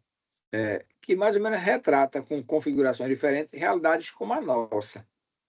O indivíduo, tudo lá de certo, mas se eu puder ter um benefíciozinho à margem do certo, ok. É isso aí. Então, doutor Francisco, quero agradecer a sua presença, quero agradecer a Joaquim e, sobretudo, como falei a Joaquim e contigo também antes, um grupo de pesquisa como esse, política e tributação, aspectos materiais e processuais, não é, que foi registrado no CNPq desde 2004, ele só sobrevive com o estabelecimento de alianças com pessoas como vocês, não é? Para novos convidados, para que hajam publicações em comum. Não é? Então é muito importante um evento como esse, com a sua participação, com a participação do Joaquim, não é? É muito importante, porque note, doutor Francisco, Joaquim, ele tem uma capacidade de divulgação assim impressionante. É verdade. É impressionante, é uma coisa assim, é quase uma magia. Porque Ficou, Hélio, quase 3 mil visualizações em uma semana. Eu não sei como é que foi, mas vou pesquisar ainda como é que eu consegui esse feito, viu? Olha, certamente você sabe, é impressionante porque a divulgação científica, porque esse é um Eu vou ponto. revelar, ele tem um fã-clube. Eu não. Olha, é impressionante, doutor Francisco, a capacidade de divulgação de Joaquim. Eu sei. É impressionante. E isso é fundamental, quer dizer, trazer pessoas que realmente se interessam pelo objeto de pesquisa, né? Trazer pessoas com experiência, né? Como é o seu caso, 46 anos de faculdade de Direito, quer dizer, isso não é um professor titular de Direito Administrativo, isso não é uma brincadeira, é uma coisa muito séria, né? Então, ter a possibilidade de fazer essas perguntas, de realizar mais uma vez, porque não é a primeira, não é a segunda, não é a terceira vez que veio aqui através ao canal do grupo de pesquisa. E agora com esse reforço, e com esse reforço imenso, né, doutor Francisco, do Joaquim, não é que a gente combinou de ter Obrigado, essa. É fundamental, é impressionante como tem essa capacidade de visualização. A tese dele foi objeto do nosso último encontro, com 3 mil visualizações em uma semana. Quer dizer, realmente é uma coisa sensacional. E pedir isso a vocês, que continuem participando. Se tiverem sugestões de novos nomes, eu agradeço, não é? Que Ótimo. participem mesmo, quer dizer, que venham. Eu sei que a vida é muito corrida, mas se tiver um tempinho nas terças-feiras, a partir das 15 horas, você pode perguntar, mas Hélio, por que 15 horas? A gente vem convidando muitos juristas estrangeiros. Existe o fuso horário. Horário, exatamente. O fuso horário. Então, a gente tem que, de algum modo, tentar adaptar isso a esses juristas. Eu sei que o professor, a gente não citou aqui, mas o doutor Francisco Queiroz, não é, Joaquim? Teve também uma forte participação fora do Brasil, não é? Houve uma tese de doutorado, a gente poderia ter feito sobre esse tema, sobre a tese de doutorado do doutor Francisco, né? Mas foi, digamos assim, um pouco anterior a mim, né? Lá na Clássica de Lisboa, cujo tema foi exatamente, professor, sobre autarquias, não é isso? Não. A autarquias foi aqui. A de lá foi sobre o controle judicial sobre as demais funções do Estado. Perfeito. Era o Então, eu professor pergunto, Sérgio Corrêa, o Correia. orientador. E aí, professor, quer dizer, atualmente o controle judicial sobre as demais funções do Estado parece que vem, digamos assim, indo um pouquinho além das expectativas, ou não, Isso. sua tese de doutorado. O que é que pensa hoje? O Supremo Tribunal Federal, o Poder Judiciário estaria realmente com um certo ativismo, uma coisa exagerada, ou não? Eu digo, Hélio, o seguinte: eu participei como palestrante de um evento na Justiça Federal, no Rio Grande do Norte, acho que final do ano passado, e a minha fala foi sobre a implosão do controle judicial. Em que sentido era isso?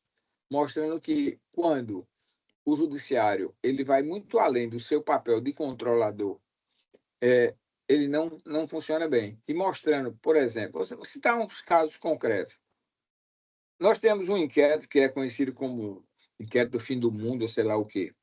Quando, em função de fatos pretéritos, houve a instauração de um inquérito sob a relatoria do ministro, que é um respeitável ministro, o ministro Alexandre Moraes, e esse inquérito tem servido como um elemento para fatos posteriores, bem posteriores, serem trazidos para aquele inquérito.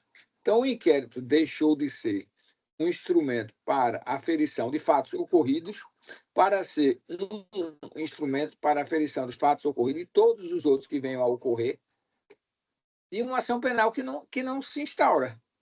Então, assim, ficou uma porta aberta para aquele seu argumento, para tudo ir ser atraído como um para-raio. Está errado. Não é papel do Supremo isso. Então, o Supremo tem várias situações em que ele atrai para si competências que não tem. E digo mais, essa questão. Supremo, as oscilações jurisprudenciais do Supremo, em termos, inclusive, de fixação de competências, são equivocadas. O Supremo, por exemplo, sobre a questão de foro privilegiado. O Supremo entendeu, a partir de um estudo que a Fundação Getúlio Vargas fez, pedido do Supremo, sobre a questão da necessidade de filtrar esse foro privilegiado para evitar um excesso de demanda no Supremo, que resultava em que apenas 2% dos processos tivessem algum resultado útil, o Supremo deu aquela filtrada e afastou situações em que eram anteriores ao mandato, situações posteriores, etc. Muito bem.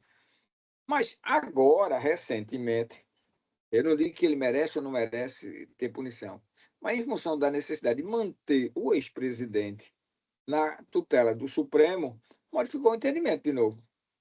A regra jurídica não foi alterada. Então, por exemplo, fatos praticados pelo ex-presidente pós deixar de ser presidente, falando do Bolsonaro, deveriam estar sendo julgadas se praticadas em Brasília na Justiça Federal do primeiro grau, e não no Supremo Tribunal Federal. Mas aí o Bolsonaro podia escapar, digamos uma expressão. Aí o Supremo não queria que ele escapasse. Então, isso está errado. Então, a grandeza do órgão está em reconhecer suas limitações e não em ampliar seus poderes. Isso aí eu penso. O Supremo oscilou, por exemplo, acerca da questão da prisão após a condenação em segundo grau. Num passado mais distante, era pacífico que isso era possível. Depois o Supremo entendeu que precisava do trânsito julgado por causa do artigo 5º. Depois o Supremo voltou atrás e passou a entender que a condenação em segundo grau, considerando que o recurso especial extraordinário não tem efeito suspensivo, poderia haver início da aplicação da pena. E depois, mais recentemente, voltou atrás. E meu posicionamento é que, após a condenação em segundo grau, considerando a inexistência de recurso de efeito suspensivo para os recursos não ordinários, poderia haver aplicação da pena. A não ser que no HC, o Supremo ou o STJ, dependendo da situação, assegurasse aquela liberdade temporária. Mas, se não, podia haver cumprimento, daria muito mais efetividade. Eu tive a oportunidade de participar de eventos fora. Um deles foram oficinas de trabalho nos Estados Unidos, onde lá o recolhimento à prisão se dá após a condenação no primeiro grau. Eu e o nosso ex-colega Zé Maria Lucena participamos de um grupo de 10 magistrados, 2 do primeiro grau, os outros do segundo grau e mais procurador da República, conhecendo a Justiça Federal, funcionamento em Washington, em St. Louis, no Missouri, na Sacramento, e participamos de julgamento onde, após a condenação por sonegação no primeiro grau, a juíza determinou o recolhimento do preso. E após a sessão, fomos para almoçar. O nosso colega Zé Maria, preocupado com a questão do presunção de inocência, indagou da juíza. Mas a senhora não observou a presunção de inocência. E ela, bem franca, disse, veja, os auditores, vamos usar a expressão brasileira, os fiscais da Receita não conheciam, não tinham amizade ou inimizade com o indivíduo. Chegaram à conclusão que ele praticou o ilícito. Encaminharam a autoridade policial, que chegou à mesma conclusão. O Ministério Público chegou à mesma conclusão. Nós aqui fizemos a instrução, chegamos à mesma conclusão. Eu condenei e faço esses fatos todos. A presunção é de que ele é culpado ou inocente. É de que ele é culpado. Ele se quiser recuar, até porque, palavras da juíza, se não for assim, ele vai tentar procrastinar o processo ao máximo que puder para fazer com que a justiça não se aplique. O que acontece no Brasil. Eu me lembro de ouvir de um indivíduo, já estava aposentado, dizer, não, a maior pena para um empresário com dinheiro no Brasil é pecuniária, é o preço que ele paga ao advogado para arrastar o processo. E é verdade, está errado. É isso aí. Bom, então, doutor Francisco, agradeço. Eu vou deixar agora a palavra agradeço a participação, não é? Aliás, muito importante, eu queria que continuássemos com outros eventos, queria que participasse do grupo de pesquisa. Seria muito importante isso. E, claro, Joaquim, não é, Joaquim? Eu quero agradecer também, né? Então, você com a palavra, Joaquim. Você com a palavra, por favor. Eu quero agradecer, doutor Francisco, né, pela participação, por aceitar meu convite, né? E sempre é um prazer, eu estou sempre conversando com ele, sempre trocamos várias ideias de várias questões. Isso. Na minha tese de doutorado, ele fez várias contribuições e foi um prazer e desejar a ele felicidade nessa nova etapa dele, que é a aposentadoria, né? Enterro, né? A aposentadoria da faculdade, que Chico nunca para, viu? Francisco nunca para. A aposentadoria da faculdade de Direito. Mas é isso. Um dia eu pararei, quando for para o reino dos céus. Que Chico, atualmente, eu esqueci de dizer no início, Francisco Queiroz é registrador de imóveis no município de Olinda. Isso. Exatamente. É a atividade atual dele. Por isso que ele nunca para. E agradecer a ele mais uma vez a oportunidade de estar participando, viu? E vamos trazer mais gente de fora para engrandecer nosso grupo de pesquisa aí. Muito obrigado, Joaquim. Vai ser um prazer ter os seus convidados. E dizer mais uma vez ao doutor Francisco e a todos vocês, né, que se tiverem um tempinho, sabe, se encontrar nessas andanças, que, claro, vocês têm muitos contatos com grandes juristas, né? Vocês têm total liberdade, eu peço, na verdade, estou pedindo, para que vocês façam esses convites, para que eles venham até nós, para nós gravarmos, porque fica o registro. Não é? Fica o registro e essa divulgação eu tento fazer. E essa divulgação, atualmente nós estamos em 321 vídeos, não é? Com esse. Eu tento fazer, como sabe, professor, como sabe também, Joaquim, eu tento fazer em Portugal, na Espanha, na França, na Itália. E em países da África. Não esquecer, São Tomé e Príncipe, Moçambique, Angola, não é? E todos os outros locais que vocês tenham acesso. Eu agradeço por isso, agradeço a presença de todos vocês. Muito obrigado, gente. Obrigado também abraço pelo grande. convite. Um abraço a todos. Obrigado. Tchau. Muito obrigado, doutor Francisco. Obrigado. Muito obrigado, professor Hélio, professor Francisco, professor Valeu. Joaquim. Até Isso, mais. acho que é Zé Neto, né? Isso, Isso Zé Neto. aí. Um abraço. Valeu. Tchau, gente. Obrigado mesmo para todos vocês. Muito obrigado a todos. Parar a gravação.